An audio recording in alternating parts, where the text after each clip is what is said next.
All right, y'all, so we got some more super weird facts coming out about the Trump assassination attempt. Of course, it either points in the direction of complete and utter incompetence or perhaps malice and some deeper conspiracy theory here. But look at this. The Secret Service director said that snipers weren't on the roof that was used because it sloped.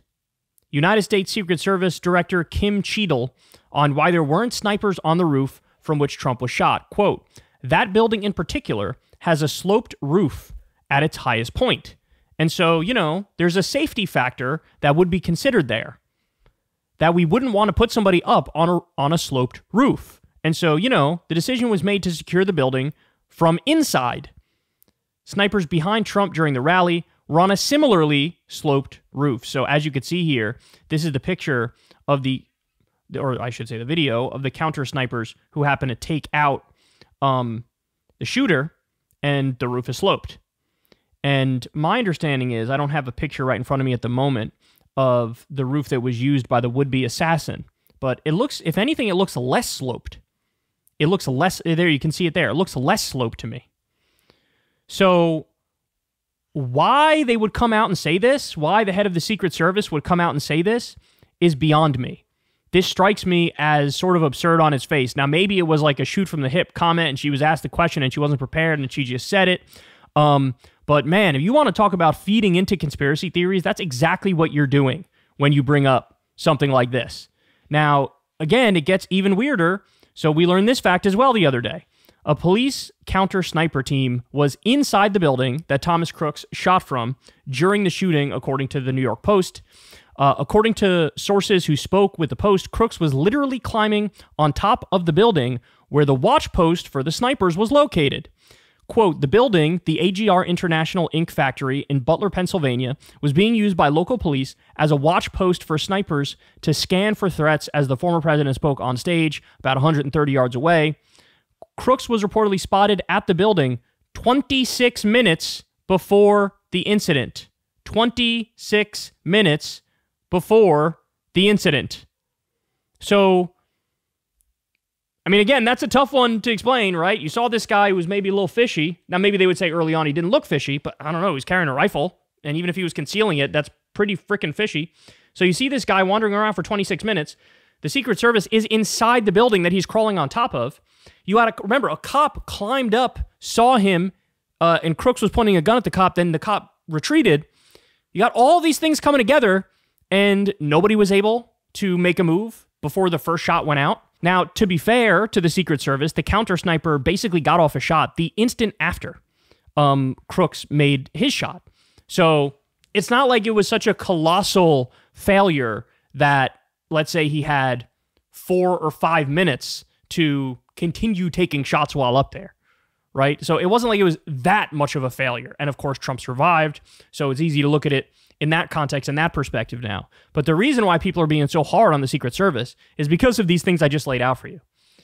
So, and there's also, by the way, I've read a couple times now that this particular building that Crooks was crawling on top of, this area was designated as, it's going to, the security that'll be there are the police. I don't know if it was the local police or the state police, but the police were supposed to be in this particular area. And, the Secret Service had areas that are more closer to Trump designated as their position, the areas that they're supposed to secure. But again, this is one of the big problems about what happens at events like this is if you have 4 or 5 different kinds of security forces there, security agents, state police, local police, you have the Secret Service, you potentially have other federal agents as well.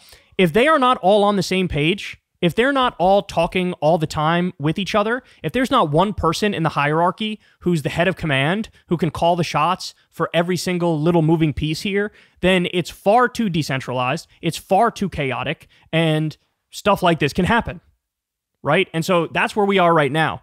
Now, again, the debate it's going to boil down to everybody is all these new facts that I laid out for you, is this indicative of massive incompetence, or is it indicative of something malicious, something nefarious? Because again, we've been through the conspiracies. There's so many of them.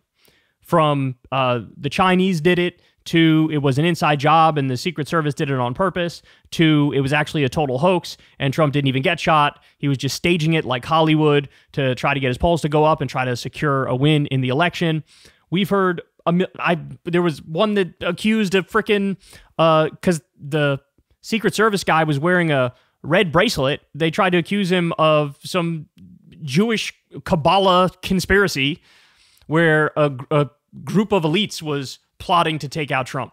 We've been through all the conspiracies, and by the way, I'm sure there will be a million more, but oftentimes what happens in situations like this is it's very easy to take the initial reports that come out and use that to poke holes in any sort of official argument and use that to say this isn't adding up, there's got to be something deeper going on.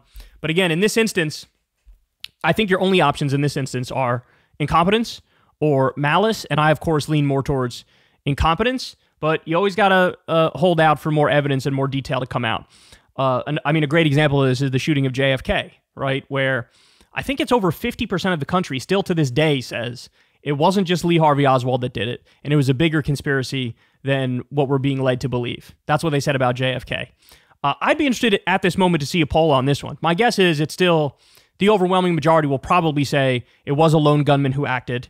But assuming people are following the news, I think they'll land on incompetence by the Secret Service. It's just, I understand why it's hard for some people to believe with these details coming out that, like, really, you guys didn't see him? He was crawling on the fucking roof that you were stationed in. You didn't see him? The cop went up and then got a gun pointed at him and retreated. Isn't that a little fishy? I think it's more indicative of the cop being a bitch than being part of the grand conspiracy. But it also might be hard to say it's a conspiracy when within an instant of Crooks pulling the trigger, his head was blown off, right? That's another piece of this. But there should be an investigation. We should get more detail on it because multiple levels of security failures. And by the way, there was a report that came out the other day that said allegedly Iran was planning some sort of assassination attempt against Trump, and that word had already gotten to Trump, so they had already beefed up his Secret Service protection. And this was supposed to be the more beefed up Secret Service protection, and they still almost killed him. So, now, by the way, do I believe that story on Iran? No, I don't. It's, you know, that's one of, like, the go-to classic, like, oh yeah, I'm sure they said the same thing about Saddam Hussein back in the early 2000s. Oh yeah, Saddam Hussein, he might be on the brink of attacking us, and look out, and we changed the terror rating in this country. We moved it up. Now it's likely there's going to be an attack. Be afraid, be afraid. I think it's sort of a similar thing with Iran.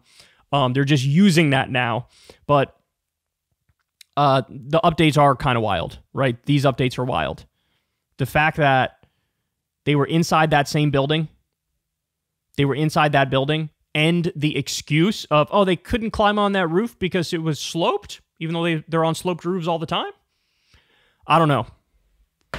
So the chatter will continue very clearly. Hey, y'all, do me a favor and like and subscribe. It helps out big time in the algorithm. Click the bell as well for notifications when videos drop, and watch that video on screen right now. You know you want to.